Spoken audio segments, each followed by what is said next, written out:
land. We have 27,000 students, 50% of them in engineering and 35% in the natural sciences, 15% in the humanities. What we did was we set up project courses. In the first semester, interdisciplinary.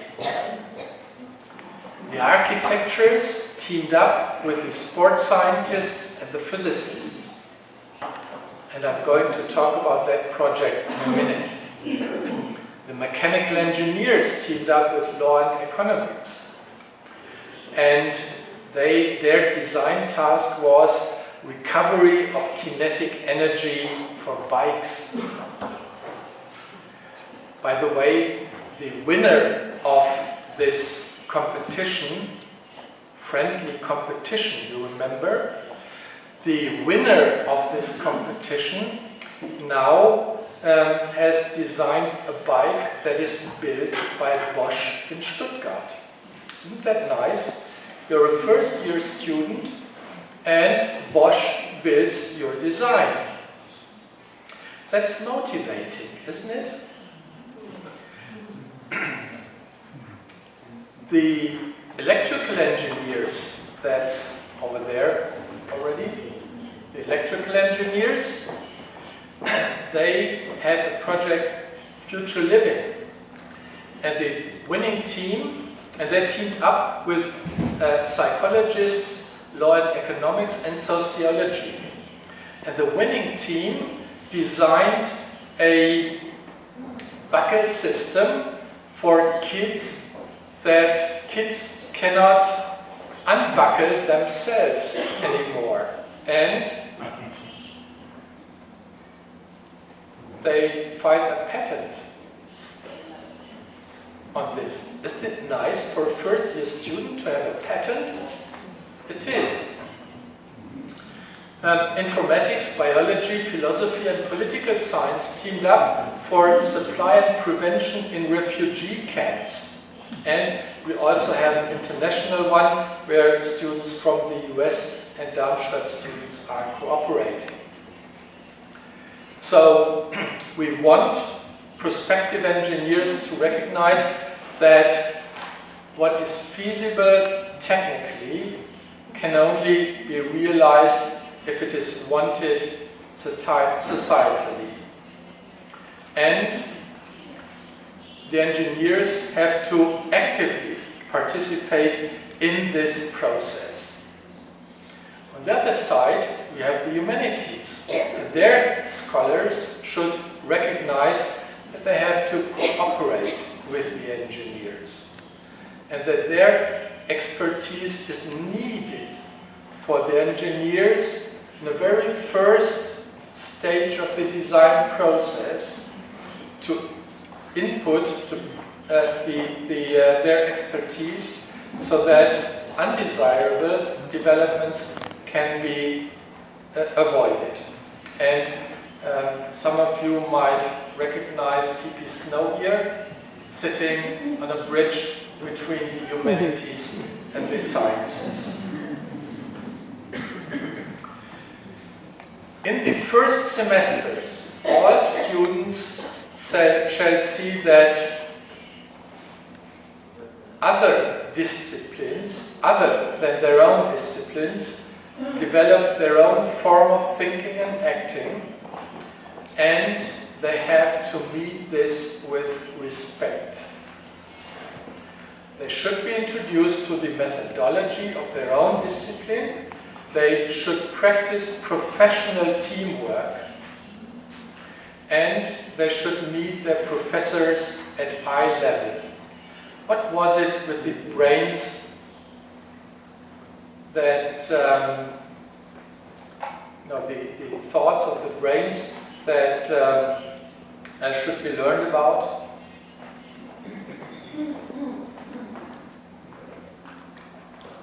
They should recognize that there is a necessity to deal with the study-intensive foundations of their subject, mathematics. mechanics, thermodynamics.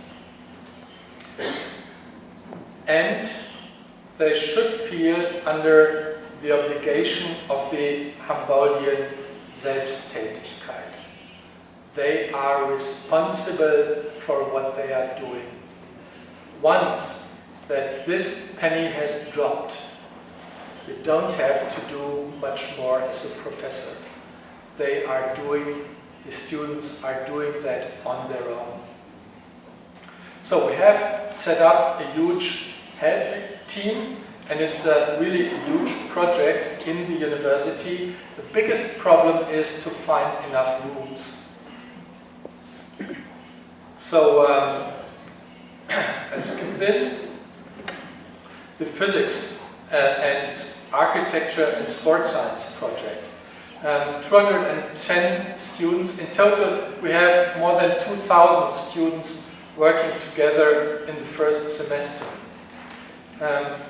The assignment was the internationally famous artist group Hotwire comes with a guest performance to Darmstadt for several months. The show concept of the group implies that they live for the whole stay directly at the site and never touch the ground of the guest site. Design a floating architectural ensemble which combines the diverse usage requirements, private, public, rooms for physical training, as well as living and working, by its hybrid character. Development of a comprehensive spatial concept which takes into account the architectural, physical and sports science parameters and relevant factors such as area for daily performances, private living and training area, simplicity of assembly and disassembly, and so on. So the scientists, the physicists and the architects had their share of the project, and that's what came out of it. Don't you think that an architecture student who designs something like this in the first semester really feels as an architect? He does. So the effects are intrinsic motivation for the time at the university. The students have to identify themselves with the subject they are learning. They have to learn specialist terminology and methodology at the very beginning, not in later stages. And of course, they have to learn about boundaries and ideas between different subjects.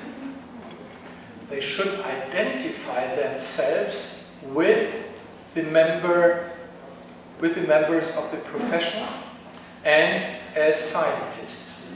And of course, there is bonding between professors and students. The students are networking. The Selbsttätigkeit is an evident outcome of this kind of project. And we train the students to adopt discussion, moderation, and problem-solving habits. So this would have been not possible before Bologna times. So our students probably are in Bologna heaven. There are others who are not. If you do not completely redesign in a manner of backward design your degree courses, you're lost. So the acquisition of competencies that are relevant for success and for the studies and in science, and of course for the success in the profession and the society. And let me, as the, not the last, but the second last transparency here, tell you something that Clifford Edelman from the US said in 2007, I think. And when your first statements are about what students are expected to learn, and you derive your credit system from an analysis of the tasks and time students spent to reach those benchmarks, you have changed the very orientation of your higher education system. And let me add, we do not change our ideas, we do not change our principles, but we add a new dimension to higher education. And because we do that, we add the old and the new dimensions as vectors, and thus we change the direction. And Edelman continued, by 2030, what started as European will be global, providing transfer without borders. The US will either join or be left behind. 2030, you have 15 years. It is a challenge unlike any other issued to our system of higher education, and we've been soundly asleep to date. We had better get started, and in more positive ways than simply rejecting degree equivalences.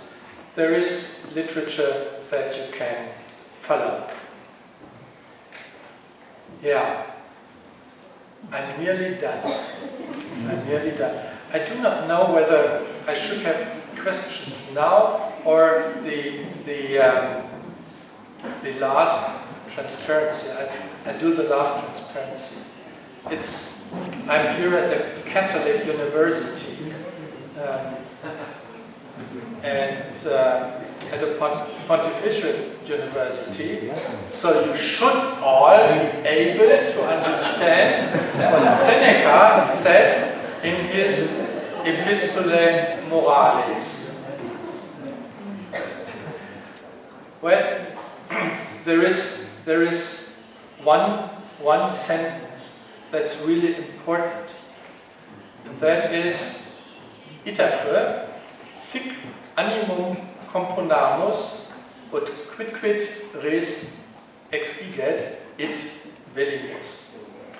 And for those who have not studied enough Latin, so let us therefore so set our minds in order that we may desire whatever is demanded of us by circumstances. Thank you very much.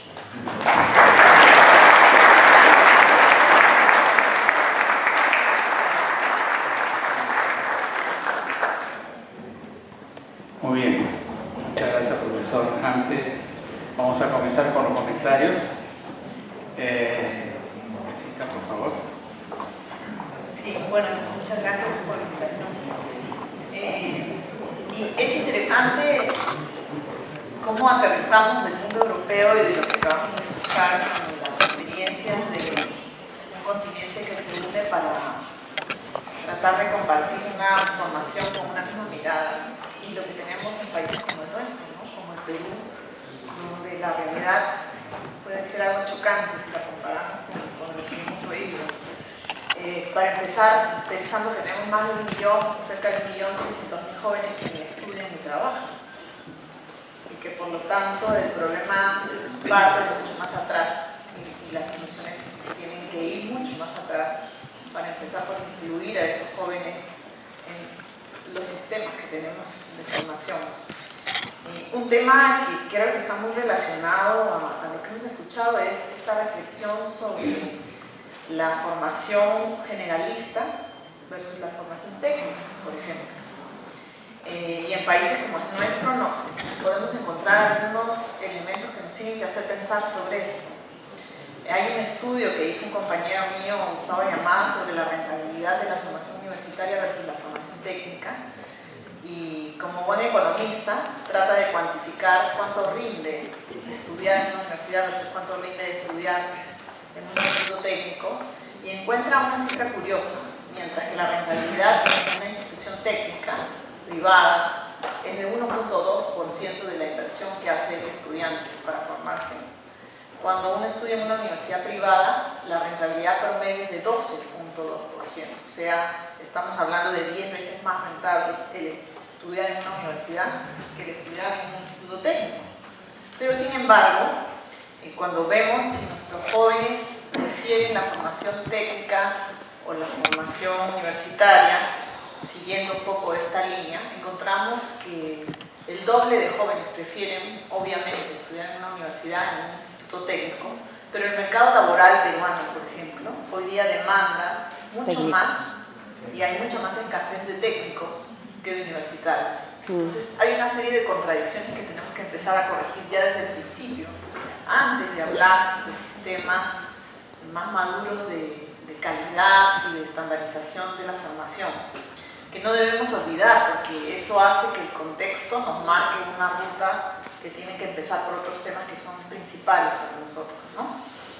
Ahora bien, escuchando un poco la realidad europea y este tema de Bolonia, me venía un poco a la cabeza nuestra gran preocupación por la acreditación, que es lo que hoy día está en la agenda de muchas de nuestras universidades y la preocupación de muchos de los que somos profesores, porque efectivamente, si bien no vamos a poder unificar a la región, muchas veces no podemos unificar al país, sí podemos hablar de acreditación, y la acreditación es un instrumento. Yo le preguntaba al profesor Hampe cómo se relacionaba la acreditación con el movimiento surgido a partir de Bolonia, y él me decía que uno no podía vivir sin el otro, es decir, no hubiera podido pasar todo este fenómeno de Bolonia sin que hubiera un sistema de acreditación de calidad al lado que lo llevara a ser efectivo, a ser eficiente.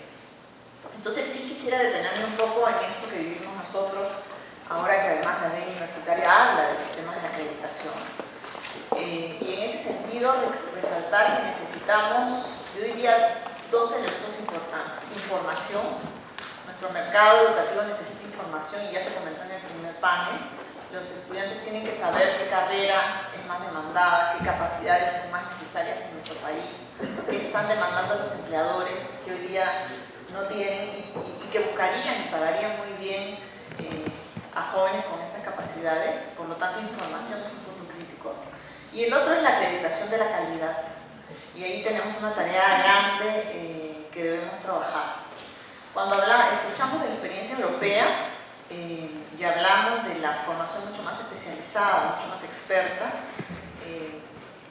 tenemos que tener en cuenta que si venimos de un sistema educativo muy heterogéneo, con distintos niveles de calidad entre nuestras instituciones, tal vez la formación generalista es mucho más necesaria y los estudios tienen que ser mucho más largos que el promedio de 3 años que constituye la formación de nivel de grado en los países europeos.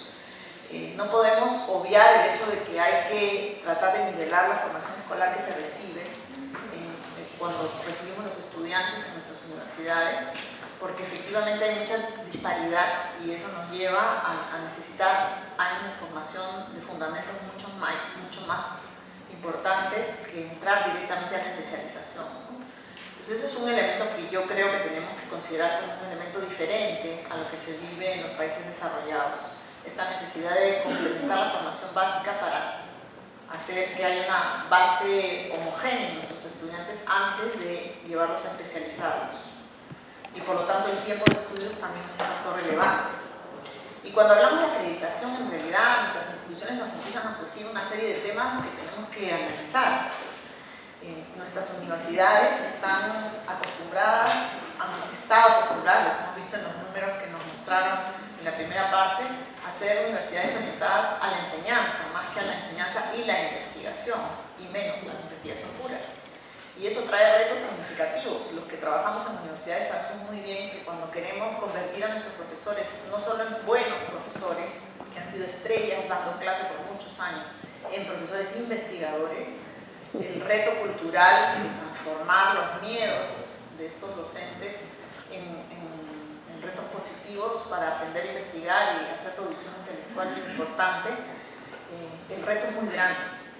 Y nos preguntamos qué hacemos con los mayores, que ya no van a cambiar, que tienen un perfil muy claro, y qué tipo de profesores jóvenes contratamos, más orientados a la investigación. Y también empezamos a preguntarnos si aquellos que están más orientados a la investigación tienen el gusto por la docencia que tienen los mayores, y si tienen el perfil, podemos encontrar el perfil completo del profesor investigador bueno enseñando y también bueno investigando. Y es muy difícil, lo cierto es que es muy difícil. Estos sistemas de calidad internacional nos están exigiendo buscar doctores que publican con estándares internacionales de calidad y que además sean buenos docentes y que además quieran venir a enseñar aquí y no se vean tentados por otras universidades con mucha más capacidad de pago para estos mismos profesores que son escasos. Entonces el reto en realidad es muy grande. Creo que uno de los grandes retos que tiene nuestro sector educativo es cómo atraer y retener a profesores con estos altos estándares en su capacidad de formación y de investigación, y que quieran estar aquí y que quieran comprometerse en estas universidades donde los recursos no son tan copiosos como podríamos tenerlos en otras universidades de países con mayor desarrollo económico. Ese es un primer reto. ¿De dónde sacamos estos profesores? ¿Cómo los retenemos? Y además, ¿cómo no nos los avanchamos en una universidad u otra? Que es algo que se empieza a ver. En Latinoamérica existe y en el país va a darse de todas maneras. Viene un doctor que publica y está más o menos bien, y todos estamos yendo a cazar al mismo profesor. Eso es muy difícil. ¿Cuál es la solución? Yo creo que pasa por la cooperación. Y de eso quisiera hablar un poquito más adelante, porque si seguimos esos pocos profesores llevándolos de una disciplina a otra y atendiendo el mercado de manera segmentada para formar, creo que no estamos solucionando los problemas importantes que nuestras universidades deberían solucionar. Pero a eso me voy a referir en un momento más. El otro gran reto que tenemos es qué tipo de investigación hacer. Porque si bien hay que hacer investigación de nivel internacional, de estándares internacionales y publicar en los famosos journals de Thomson Reuters y de Scopus y Cielo y indizados en EBSCO y todo lo que nos hace doler mucho la cabeza a los que queremos rankear bien y acreditarnos, también es cierto que a veces necesitamos que se escriban casos y que los enlatados se conviertan en materiales de clase que sean significativos para el estudiante en nuestro país, porque no necesariamente un caso americano va a tener relevancia en China o en un país como uno de los nuestros. Entonces, hay un debate, una dicotomía entre el paper muy académico de estándar internacional y la investigación con mucho significado local que aporte a la solución de los problemas del país y que no siempre va a ser tan teórica o tan generalista y va a tender a necesitar de otro tipo de resultados que se conviertan en políticas públicas, que se conviertan en toma de decisiones en empresas, etcétera, etcétera. Entonces ahí hay otra gran tensión que tenemos que saber vivir. Y los sistemas de incentivos que las universidades estamos diseñando para retener a nuestro talento, a nuestros profesores, muchas veces están premiando un tipo de investigación y no se está privilegiando el otro. Y de alguna manera se empiezan a desequilibrar los objetivos si queremos aparecer en los rankings o si queremos ayudar al país a solucionar problemas críticos, ¿no? Yo creo que ahí hay una tensión fuerte, importante, que tenemos que saber manejar. El tema de los incentivos que comentaba también es todo un tema. En mi universidad, como todas las universidades amigas con las que conversamos, comparamos los sistemas, las tablas de incentivos de todos para ver cómo los vamos refinando más para que los profesores se sientan motivados. Y se están volviendo unos sistemas sumamente complejos de cálculos de puntos, que los que son aquí profesores los conocerán bien, que llevan casi a matematizar qué cosa hago, qué cosa no hago, esto cuántos puntos me da, esto no me da puntos, esto sí me da puntos, y el profesor empieza a no querer ir más allá de aquello que está en la tabla. En realidad los sistemas de puntajes y de incentivos deberían ser para que empiecen a trabajar cierto tipo de actividades que antes no hacían. pero deberían desaparecer en algún momento. Me pregunto cómo vamos a hacer para desaparecer los incentivos económicos a la producción intelectual cuando los profesores ya estén tan acostumbrados a calcular sus puntos en relación a lo que hacen, ¿no? Allí tenemos un gran tema que tenemos que trabajar porque no va a ser sencillo. Entonces, en ese sentido, algunos aspectos que diría yo sí un poco positivos sobre este tema de acreditación y este tema de internacionalización, de estándares internacionales. Sí creo que es muy relevante que los procesos de acreditación nos orientan a la mejora, nos obligan no solamente a evaluar nuestros procesos, sino a medir nuestros impactos. ¿Cuánto valor está generando para ese individuo que pasa por nuestras aulas y para ese empleador que requiere de los servicios de ese individuo? Medir los impactos es un gran reto y los procesos de acreditación, al basarse en mejora continua, nos llevan a esforzarnos en hacer esas mediciones. Nos llevan también a esforzarnos en pensar en cómo estamos innovando nuestros métodos de enseñanza-aprendizaje. Hoy día hemos escuchado aquí del profesor justamente este tema de la importancia de centrarnos en el aprendizaje, no en la enseñanza. Muchas de nuestras universidades tienen que cambiar este chip de cómo enseño a medir cómo aprendo y a centrar el protagonismo del aprendizaje en el estudiante, ya no en el profesor que habla horas y horas, sin importar si esto se capta o no se capta, ¿no? Entonces, este concepto de mejora en la enseñanza y de orientación al participante, al estudiante y al aprendizaje es un concepto central. El tema de medir los impactos de nuestra formación es central. El tema de la innovación en los métodos creo yo que también es central. ¿A qué nos está llevando todo este proceso? Y yo creo que en el Perú vamos a ir transitando muchas más instituciones por él. Nos está llevando también a preguntarnos cuál es el rol del pregrado, cuál es el rol del posgrado, cuál es el rol de la educación ejecutiva, cómo gestiono mis profesores, como una sola cartera donde voy viendo perfiles y voy tratando de asignarlos a las distintas áreas de formación. Cuánto doy, y lo hemos estado escuchando ahora, cuánto y qué doy en el pregrado, qué doy en el posgrado, y para qué sirve la educación ejecutiva. Y en ese sentido creo que hay preguntas muy interesantes que un proceso de acreditación nos ayuda a pensar. Cada vez va a ser más exigente para los posgrados profesionalizar al estudiante, en el sentido de que aquello que les demos tiene que tener una utilidad práctica en su vida laboral, tiene que encontrar sentido en su vida laboral, porque la oferta de programas de maestría hoy es tan grande que si no hay este valor, difícilmente van a sobrevivir tantos programas tan diversos en el mercado. Otro reto importante es esta tendencia a la virtualidad y preguntarnos cómo preservar la calidad frente a escenarios de enseñanza virtual. Yo personalmente creo más en los modelos que llaman los modelos blended, donde tenemos la parte virtual como un complemento a la formación presencial. Pero son preguntas que tenemos que hacernos si queremos preservar calidad, cumplir objetivos y a la vez utilizar la tecnología de una buena manera para difundir el conocimiento.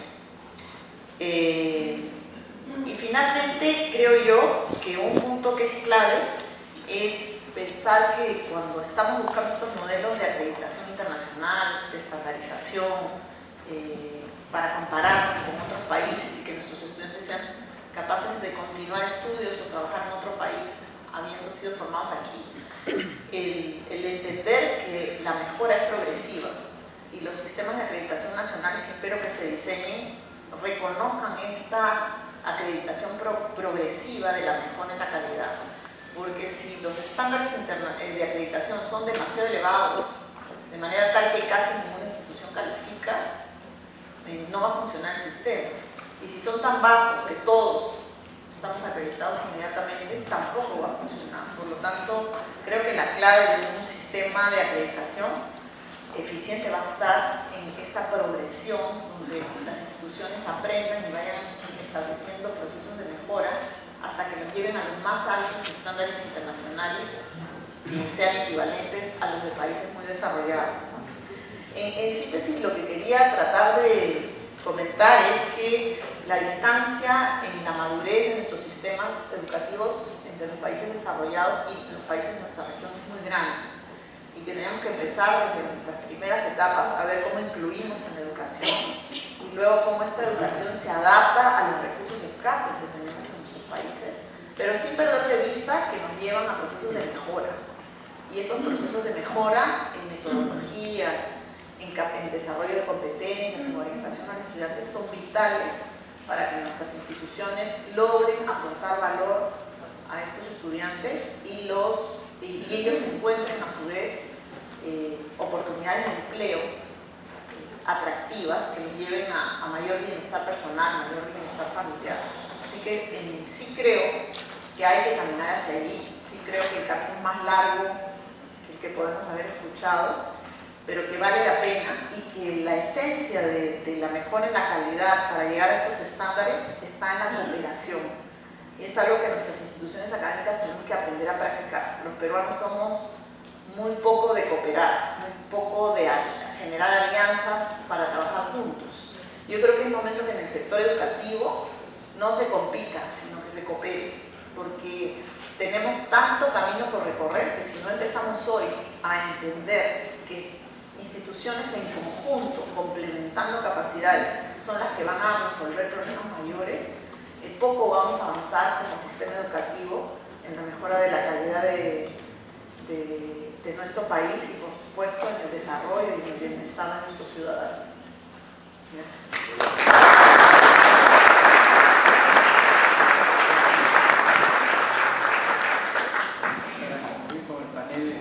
Oscar, si tienen preguntas, por favor, háganlas pasar a los jóvenes que nos ayudan.